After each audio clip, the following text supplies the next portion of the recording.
about the present situation. Well, right now, as it stands, they don't have a religious leader. There's no imam. I don't know if you're familiar with Imam Raouf and his wife Daisy Khan. Remember that great little duo?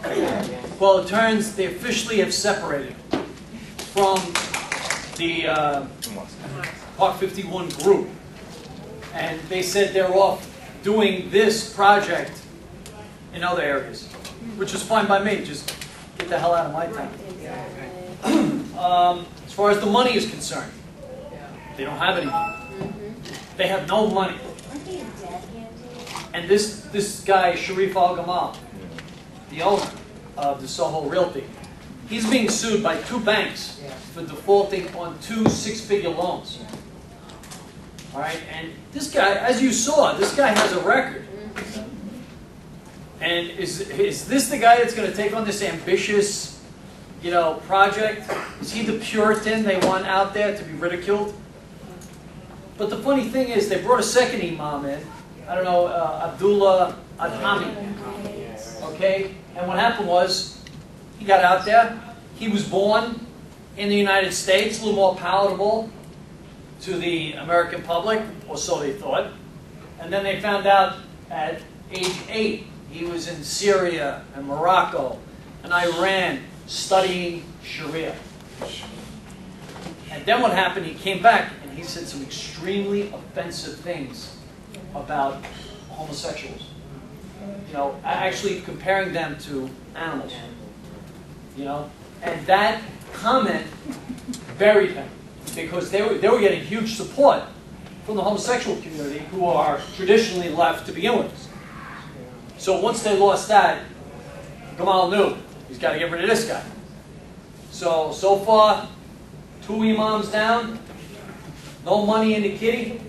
I'm feeling pretty good about myself right now. And you guys should be too. People who are out there demonstrating.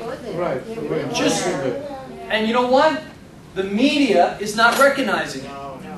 Right? They're distorting it, Andy. It's not even they don't recognize it. Right. It's the same story with everything, right? I mean, they just cover for work. Agreed. Now, I don't want to put up the banner, mission accomplished. Right. Definitely don't want to do that. But at the same time, hey, we made a difference. Just like you guys did in the midterm elections, 2010, you flipped the entire House of Representatives. That was because of you. Right. And me. I'm a Tea Party member out of Brooklyn. I love my Tea Party people. So, I'll take the question. But just really, see what the media is doing. They're stifling the fact that you can fight City Hall. You can. Because we did it. We fought the strongest mayor in the country. This is a mayor who is number 17 on the world's list of wealthiest. Not only that, very recently, he just came out with his Islamic financial platform. And guess where it's located? Malaysia. The same area where Imam Raouf is from. Well, that's what's going on. Could you give some details about us? We never put about it. What is he doing? What's he doing? What he is doing is Sharia financing is going to be the next hot financial thing. It is on the surface, Sharia financing looks like a very attractive option. They don't believe in interest.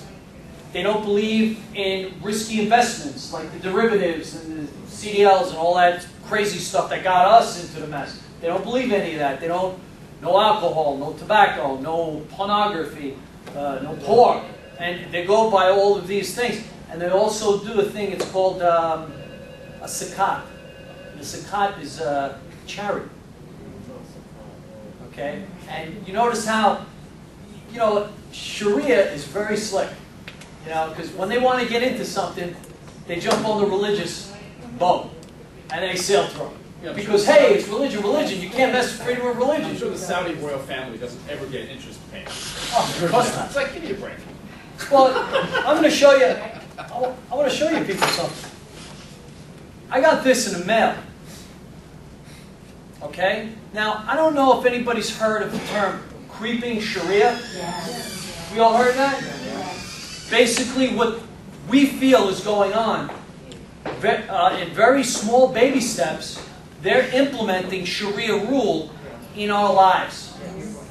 But we're not picking up on it. They keep on hiding behind freedom of religion. Freedom of religion. You're a racist. You're a bigot. You Tea Party, you tea baggers. Tea baggers, that's a very offensive term. Don't you dare let anyone call you a tea bagger. Okay? Don't ever let anyone call you that. It's disgusting and they have no right calling you that. And if you watch MSNBC, they say this offensive stuff all the time. But I'm going to explain this to you right now, and then I am going to take some questions. I get this in the mail. I look at it. The guidance difference. A comparison of the Mushaka, or declining balance co-ownership program, and compare it to a conventional mortgage.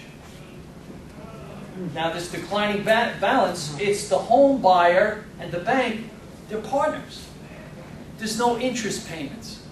They agree on a set of payments, and gradually the shares start to favor your ownership.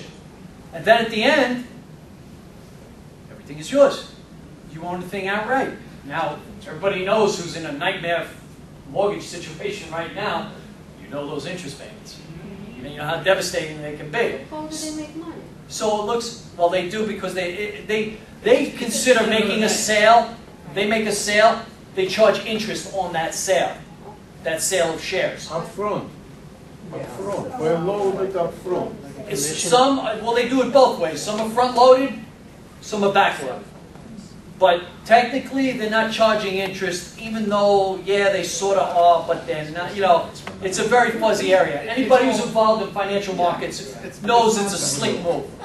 It's a very slick move. But I look at this, and then I see, in parentheses, Sharia compliant. This is Sharia finance. I got this slick, wonderful thing in the mail, and then I look at the sponsors, PBS, CNN, New York Times, Associated Press, Wall Street Journal. Come on! It's unbelievable. It is unbelievable. Wall Street Journal, I thought that was our little niche of conservatism. And not only that, the Conservative Party themselves. I was down at CPAC this year, down in D.C., my first time. And the reason I went down was because I've been hearing some terrible things. What's going on at the Conservative Party. And Grover Norquist, the leader, who's married to a Muslim, and she wears the hijab. Wow. And he listens to what she says. And let me tell you something. He's got another fella in there, Suhail Khan. Suhail Khan is a very, very nefarious character. And he's connected with everybody in CARE and ISNA, and they are coming right into our bastions of conservatism. That's why we, as anybody who respects and loves the Constitution, needs to be made aware of this. This is so important. This is our future. This is our freedoms and our liberties for our kids and our grandkids. Now, I'd love to take questions. Go ahead. The part you mentioned before, I just want to, I think as a whole, we need to make inroads in the areas that would work for us. You mentioned the gay and lesbian front. I may not agree to have a same-sex marriage, but I certainly do respect and treat people in that community with dignity. And I feel that they have certain civil rights, but I'm not for the marriage of same-sex couples. That happens to be my belief. But I think they are not aware of what Sharia law means to them. I had a friend at least 25 years ago who was a Muslim, and I was reading a book, and what they do is they take, if they find out you're gay, they take you to the highest building in that town and they push you off the rooftop. That is the way they deal with the lesbian and the gay community. And I think we need to explain to people what that means. Secondly, I also think that women need to understand, and the younger generation, what that means to women. Because women will have no rights under Sharia law. And people are going around and they're putting their heads in a vacuum. I'm gonna give you a typical liberal answer. And Go ahead, finish. they don't understand that. And I think we need to reach out to the younger generation so that they're able to understand what that really means to them. They're not, no one's focused on it. The mainstream media doesn't focus on it. They don't tell anybody. In fact, Valerie Jenrette is going to be in Rutgers in 2 weeks. They're hosting her. And she happens to be something on the Council of Women and whatever. And I'm going to go down there because I want to ask her a few questions. If she's so much for women, what is she doing? But my real question for you, and I'm sorry to be so long-winded, is it's the 10th anniversary in September. Are there any plans for that? There's a lot of things in the works right now. I don't want to come out and say it because they're not solidified. But yes, there's actually something that's going to happen the week before in D.C. And then maybe not on the day of September 11th, because maybe that particular day we might just put the sword down and honor that day for the ones we lost and just grieve personally on that. But we will have some kind of function. Absolutely. Don't worry about that. I just want to say, I'm sorry. When you mentioned about the Sharia finance, I've read all about it myself, but I'm curious because they say they don't charge interest, but not only do they do as you say there are fees and so that they charge, but every Sharia finance transaction has to be approved by a special, like a counselor, a Sharia guy, and every time they approve a transaction, a fee is charged. And that fee has been traced to going to Hamas, Hezbollah, That's my point. That's my point. So when if you think you're getting a good deal with Sharia finance, you are financing terrorism. So basically, it has to be a disclosure, a formal claim of disclosure on fair lending act or whatever. We have to tie it up with existing legislation. The fees has to be opened up and disclosed up front. Yeah, but why? Why? Why? Because it's legislation laid in different specifics. Only, no, that's my intention. No, but I'm going to tell you it's Sharia. No. You can't. This is a religious organization. That's why we have to. This is religion. You can't investigate where my funds are going. So what do they offer here? A loan? Yeah. They offer a loan? They want you to participate in it because this is another way of implementing Sharia into your lives. Right. And what's going to end up happening is we're going to start to have these no-go zones, areas where Sharia rules that whole entire area where police don't even go. If you go to France, there's over 700 no-go zones where there's no police at all. It is mob rules.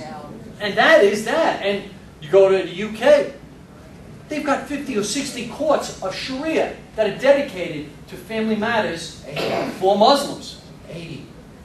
80. Why don't we contact Scott Garrett? He is now personage in charge. Who? Scott Garrett. He's a local congressman. He's a congressman from this He's a district. congressman from New Jersey. Well, you know what? Let me tell you something. Hold on. Let me tell you something about New Jersey. Okay? You got a governor who is completely Oh, sorry to hear that. friendly to this. Okay? And he's appointing people to judgeships with very, very nefarious Muslim connections. So that boy is a rhino. No, that's Christie, but we're talking about Scott Garrett. He has 98 ratings on conservatives out of 100. One of the two most conservative members of Congress. And maybe contact him and pay him attention on Sharia law. I will. I'll talk to you after. I'll talk to you after. But let me get more questions. Go ahead. I have a question. So, they keep on praying there, right? You mentioned that. So, Listen, they've been praying there since before right, the but 9/11. can it be stopped? Because I mean, Why? They don't have to stop it. I don't mind if they pray there. I don't. Well, because if they What's pray, the difference right, between building a it's a mosque? It's already a mosque Right, there. you just That's said it what I've been yourself, right? saying.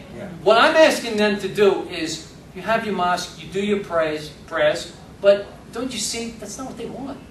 They want the I victory understand. dance. I They want to do their touchdown dance. they're still- They want this mighty 16 times. Let me tell you, all those buildings where they're located are all 4 stories. Right. They want a 16-story one to look right down at the Trade Center and say, yeah, that's where we beat them.